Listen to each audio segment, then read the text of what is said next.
hi, so you're very likely at this point to not have seen the little note I made in 2026. I think that was one of the first videos I put out for February. I don't know why either, but today I'm going to talk about something a bit more specific, and that is this right here. If you haven't had one, of course, this is a Nintendo 3DS. The Nintendo 3DS has actually been a quite successful gaming console from Nintendo. And even though it came around the same era as the Wii U home console, the 3DS sold about 79.95 million units between 2011 and when it was shut down. However, that includes actually the original 3DS, the 3DS XL, the new 3DS XL, which were upgrades to the 3DS and the 3DS XL respectively, the old 2DS, and the new 2DS XL, which was the latest 3DS have ever been released. And even nowadays, there's been quite the fan base of the Nintendo 3DS, to the point where many people, myself included, started to hack or mod these devices to gives them a bit of extra functionality and allow them to be used in the current decade. After all, it has been a couple of years ago that Nintendo has shut down the online services officially. So other than that, this is definitely a very fun device, fun handheld console to play with, and for good reason. Both the original Nintendo games and a lot of the third-party games that have come out. I've read everything about those. They've been a lot of fun to a lot of people. And the 3DS can also play original DS games from their cartridge, as well as some older games for the GBA and older Game Boy systems via Virtual Console. Or at least used to be able to do Virtual Console until Nintendo Online Services have shut down.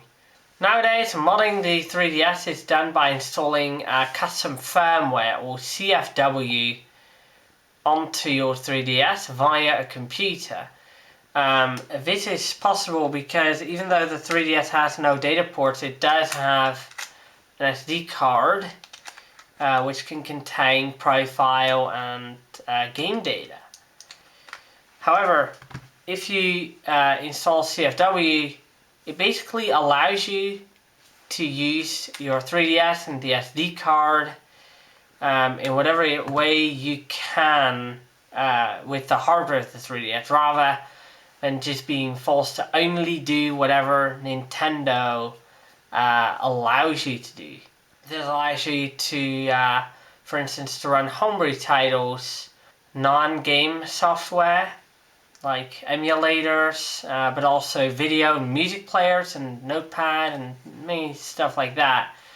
Bypass the region lock, customize your 3DS, install modifications of games, edit and backup save data, and install and play backups of physical game cartridges you own, for instance.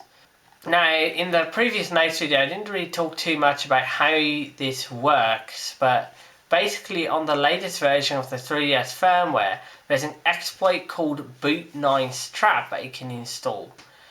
And this can be done with any kind of computer, whether you're running Windows, Mac OS or Linux, and it requires an SD card of up to 128 gigabytes, formatted as FAT32, and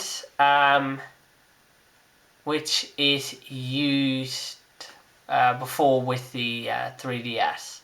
Obviously, what I've actually shown here, the original 3DS XL came with about 4 gigs of storage. I went ahead and upgrade that to 32 gigabytes. So normally you would only get this teeny tiny little micro SD card that you can barely see, but trust me, it's 32 gigabytes. These, however, come with an adapter that allows them to be used in a regular SD card slot. So it's quite a worthwhile upgrade to do. Once we've done that, safety related notices, there are 2 of them, actually 3. First, if you don't even have a 3DS yet, but you really want to get one, prices can be very high due to increase in demand. That's not necessarily safety notes, but what is the power supply problem. Nintendo, actually let's start with a normal situation when buying something second hand, like a smartphone or iPad or a camera or a laptop. Though the situation has changed recently with smartphones, because smartphone manufacturers recently stopped carrying chargers with their smartphones. This practice actually started when it comes to mainstream electronics with the Nintendo 3DS. The original Nintendo 3DS, 3DS XL, and original 2DX, and all the new 3DS and 3DS XL models didn't come with a power supply, which means that you might come across models that don't have a power supply with them. With the many other types of devices, many people rightfully assume if there is no power supply that it's either broken or worse, it's stolen and they didn't get the power supply. However, there are many logical upgrade paths that can lead you to having a 3DS that you can sell, but not having the power supply that you can sell along with it. The only exception to this rule is the Nintendo, the new Nintendo 2DS XL, which does come with a power supply.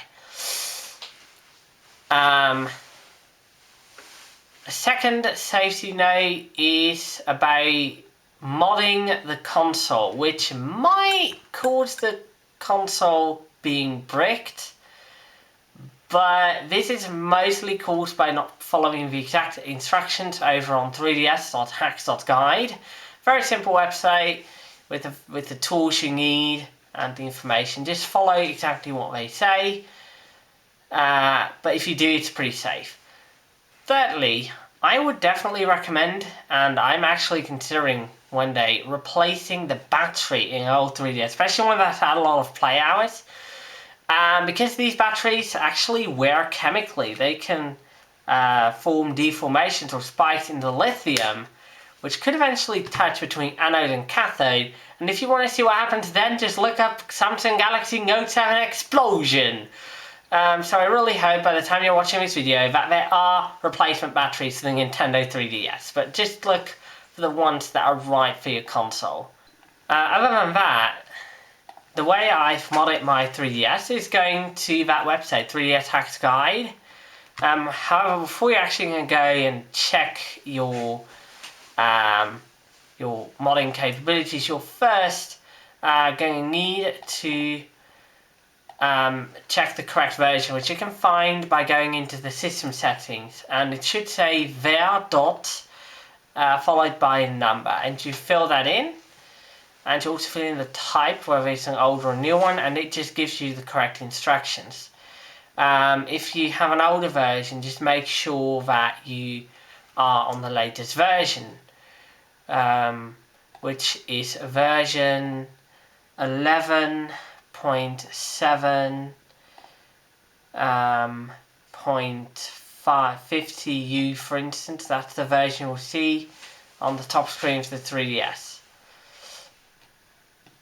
And then they basically just give the instructions you need, and what you're going to end up with is basically you're going to need the installer for Boot Nice Trap and the latest release of something called Luma 3DS and the latest release of Boot Nice Trap itself. what you're going to do is you're going to make sure that the 3DS works properly, and then copy over the files and make it all ready for use. And then all of a sudden you end up with a hacked 3DS. No hardware mods are required, no additional cracks or specific games required. You just follow the instructions on the website and your 3DS is ready to go. So just like I did in the notes video, which you probably didn't see, here I put my 3DS on the table, and I'm going to turn it on to show the applications that are on the 3DS, what you can do with it. Now, first of all, and I didn't really do this, you can actually back up 3DS cartridges that you own, and the same is true for the DS. Now that is Nimbus. Nimbus is, or the Pretendo Network, is a system that's intended to replace the Nintendo Network for online gaming, because the Nintendo Network has unfortunately shut down. So putting aside that message, of course, there's the application you need is called Nimbus, and it can be found on the Universal Updater, which is kind of like the App Store. So that is Checkpoint for save management. There's our FTP server, which we can use to load new files on it. This is FBI, which is used to install the packages. Then there's our Universal Updater. So those packages were the CIA packages that you could back up your cartridges to. You would use FBI to install those. So in the Universal Updater, it actually loads a store called Unistore. So there's actually quite a lot of homebrew titles on here that you can play. As well as that, there is music applications like the 3DS soundboard, emulators, and little utilities that are not games, like a music player, a little alarm clock.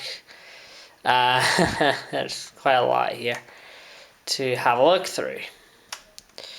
You can actually search here for what you want, so then you can download and update. What do I have on here? I'm going to show that a bit more detail. So if I go over here, this is a 3DS controller application. It's called CT Roller for Windows, and I guess the one I have is simply called 3DS-controller. I can look it up. There we go, it's called 3DS-controller. And it requires a bit of setup on a Linux computer if you want to use it there, or on Windows, and it works fine for that.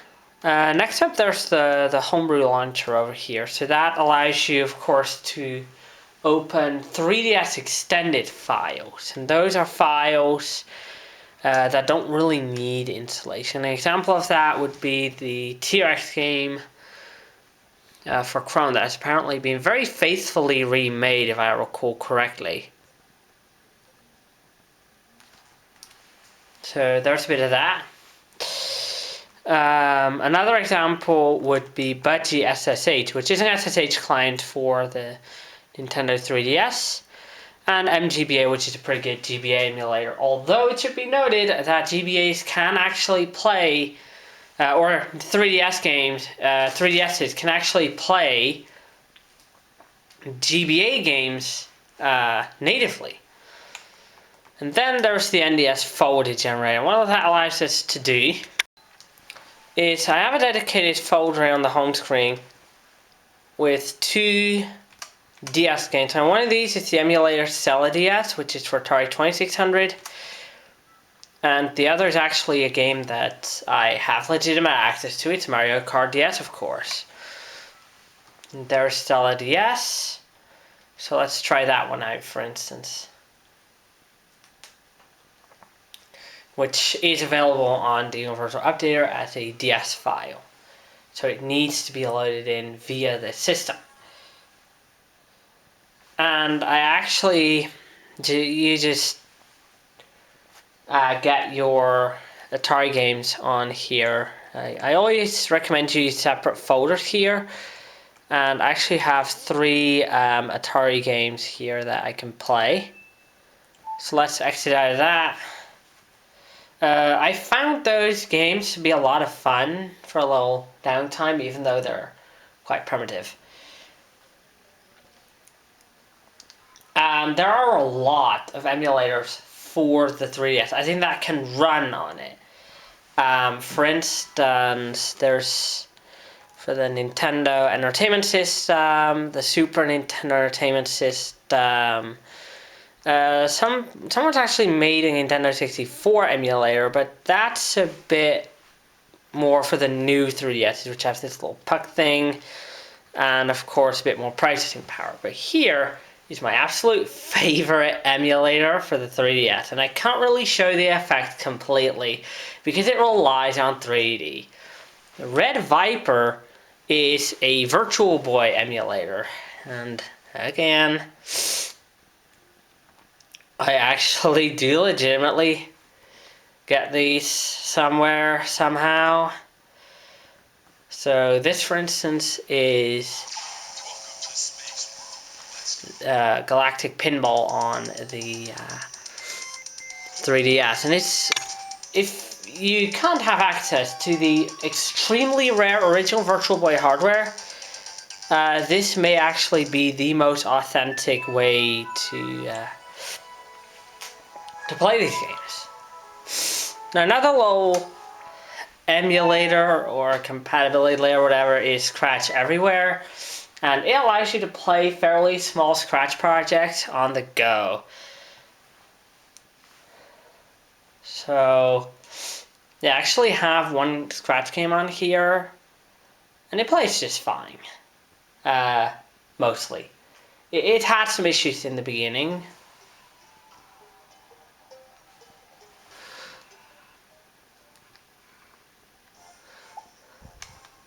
But there we go. This is one of my old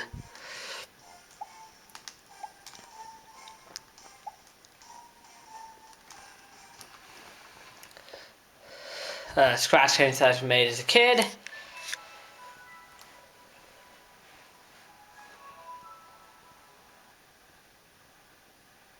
Uh-oh, it actually had to restart. Then my heater turned on just behind me. But anyway, as we're restarting the 3DS, let's segue into non-game utilities that can make the 3DS a bit more useful. Let's see how those work. There we go. So the first utility we have is actually an enemy.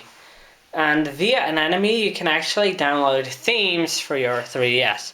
So all this time I've actually been using the Windows 7 theme. But I could just install more themes. Just by, I guess, just by using the internet. You can download themes onto your 3DS and then you just select them here. There are also ROM hacks for official 3DS titles like Mario Kart 7, but I'm not going to go into those for now. So let's open up the notepad. So you might have actually seen it used in the little video I made before, but likely not. So let's open a little text file that I've made.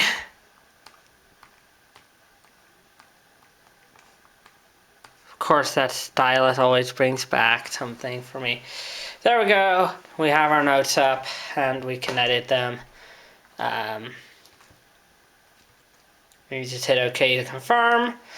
It's a notepad, that's pretty much it.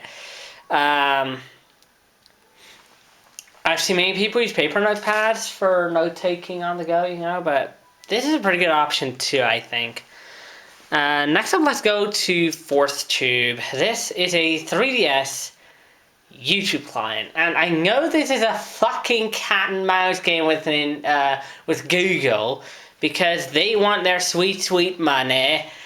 So they actually have to change clients sometimes. I'm currently using the Vision OS option. I used to use Android option, but of course I can search a video. So let's do one for my own channel, for instance, so it won't have anything match up. And I just click it,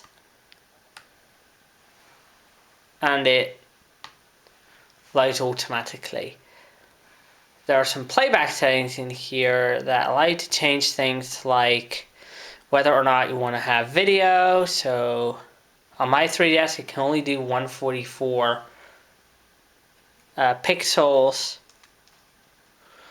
Then we have whether we want the video to loop, our volume, our speed, pitch settings.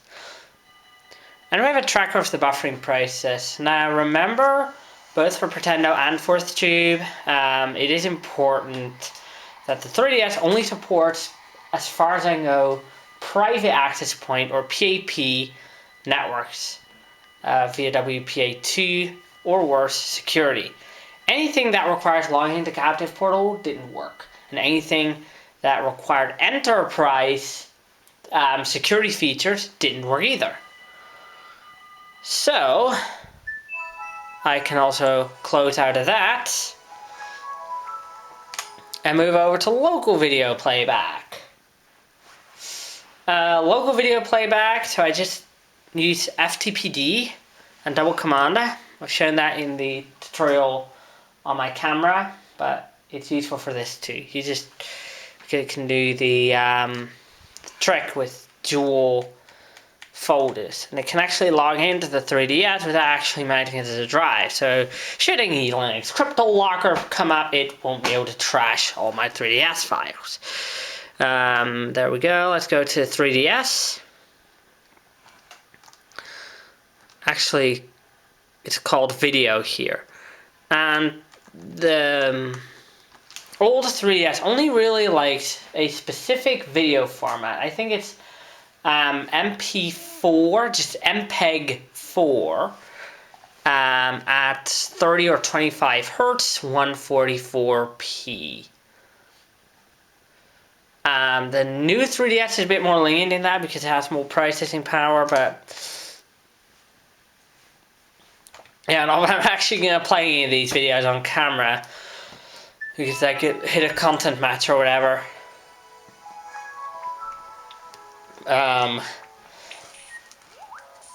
Then right over here I have Tiny VNC, and it is a VNC client.